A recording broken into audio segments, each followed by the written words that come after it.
Okay, we're just waiting for Dan to call in. That's right, Dan the man. Dan.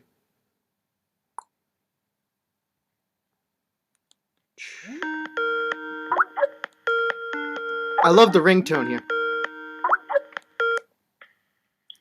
Hey, Dan! Welcome back to the show! Hello. So how's it feel to be back? Feels like I never left. Alright. So, where we last left off, we were talking about aliens, and due to unknown events... Sorry, I see you can't... It's aliens. Yeah, aliens took out our radio show broadcast. So, for our listeners out there, what is your policy on aliens? What do you think? Are they real? Are they fake? Are they demons? Aren't aliens and demons two different things? Aren't demons more mythological and aliens more extraterrestrial? And the fact that just by sheer numbers there should be life on other planets. Well, speaking of which, one theory says that aliens are actually like demons, like it's all religious. So when you see a gray alien, that's actually a demon. Like that's how it all works with ancient aliens. They're trying to use Project Blue Screen or something to create aliens who are actually demons. Another theory, you said about the sheer numbers. What do you mean the sheer numbers? Well, in mathematics, the laws of probability state that just by the sheer number of planets out there, there has to be at least one planet or at least one other solar system that's capable of sustaining life. And wouldn't life on other planets be what we define as an extraterrestrial alien? Are you talking about microbes or ETs?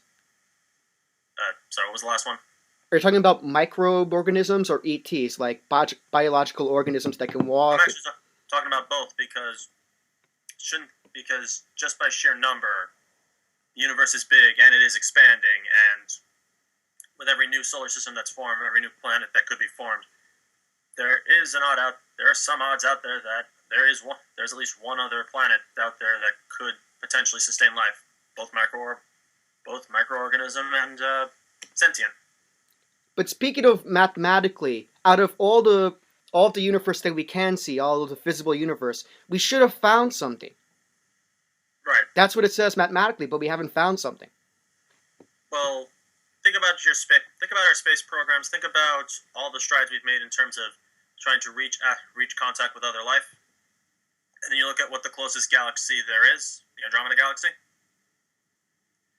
That life in other galaxies could be possible, but it may be that we haven't found a way to make contact, or we haven't found a way to sort of bridge the distance between the Milky Way galaxy and other galaxies, or even within another solar system within the same galaxy, because galaxies are big, galaxies are big, the universe is big, and even if we found something, how do we know? Even if we were to find something, say, 3 million light years away, if everything was traveling back at the speed of light, wouldn't that mean it would take 3.5 million years for us to actually get confirmation that there is life on another planet? That is a good point, because we sometimes forget that we're looking back in the past when we look at the stars, that if we got there instantaneously, that's not what it would look like. I think this would be the part after we speak that the guy from the Thomas Dolby song would just come out and say, "Science!" Science. Why is that not a soundbite? I haven't made it one yet. I'll include it in later. I just think it's kind of cool. You think there should be some unwritten law that anytime someone says something scientific or mathematic related and actually makes some sense in terms of that logic, that there should just be out of nowhere a sound effect that just comes out and says, "Science!" Did you just say mathematical? Adventure time right there. Mathematical. All right. So that's 2 sound bites we're going to include in. But speaking of which, there's also another theory I have out there. What if all of the aliens are snubbing us? Snubby nuts? Like they created a giant embargo because they don't want anyone to see the humans because we're crazy or something.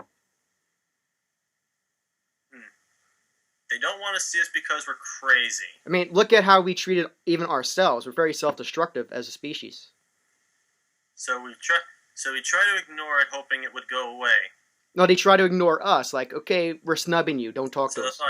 So So the thought is we're ignoring it in the hope they're ignoring us in the hopes that we just go away. Isn't that what we tried with Jersey Shore? Jersey Shore. We just kind of ignored it, hoping it would go away after a while, and eventually it did. Oh, so maybe their plan's working. Or maybe we will get interstellar travel and they'll be like, dang it. But then when we do see aliens, are we going to call them out on it? Like, you knew we were here. Why didn't you say something? Well, think about it. Maybe maybe if there is a life in other planets, that maybe they're as afraid of us as we are potentially afraid of them. Because to them, we are aliens. Yeah, but we're on our own world. We haven't got the capabilities to get to their world yet. We would have to steal their stuff to get to their world. Right, but think about it. If we found a way to make it onto their planet, if there was aliens out there, wouldn't that make us technically aliens because we're coming to a foreign planet? Area 51, he made this whole movie about that. Huh. It's pretty cool, though. That's kind of cool. So one final question. Have you heard anything about a breakaway civilization? That there's a majority, a minority of people that are already up in the space and we're already colonizing planets, and we're left in the dark down here on Earth. Didn't they try something like that last year, where they were trying to put people on a spaceship to Mars, right? Yeah. You had some people sign up, and there's no definite chance of them coming back. But you see, the issue with that is we know about it. I'm talking about we don't know about it. Like, think about how they're 20 years ahead of us in the government, maybe even 100 years.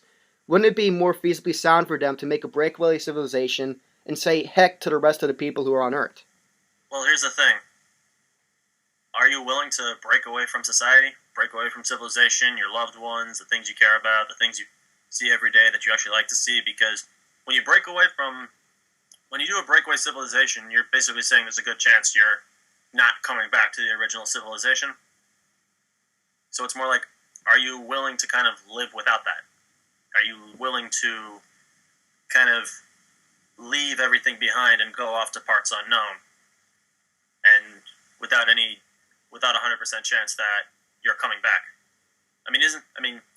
That's what we did historically that's what we've done, but not just historically. Look at Planet of the Apes, when Charles Heston went into the future. I was going to go with when other countries tried to colonize other countries, and... Oh, because we can't go back then. Yeah, isn't that how we kind of got here? Yeah.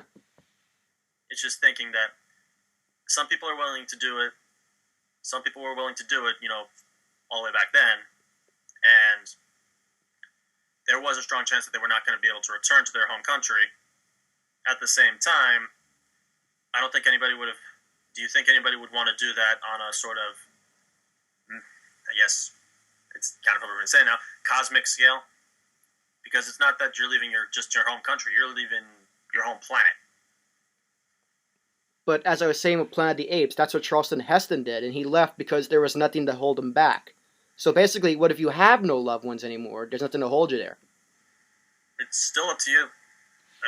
Sometimes it's not even your loved ones, it's just fear of the unknown. Fear that the people who are in charge are not 100% sure of the success of this mission, but at the same time, we have to still try. That being said, are you willing to... It really comes down to, I guess, the person.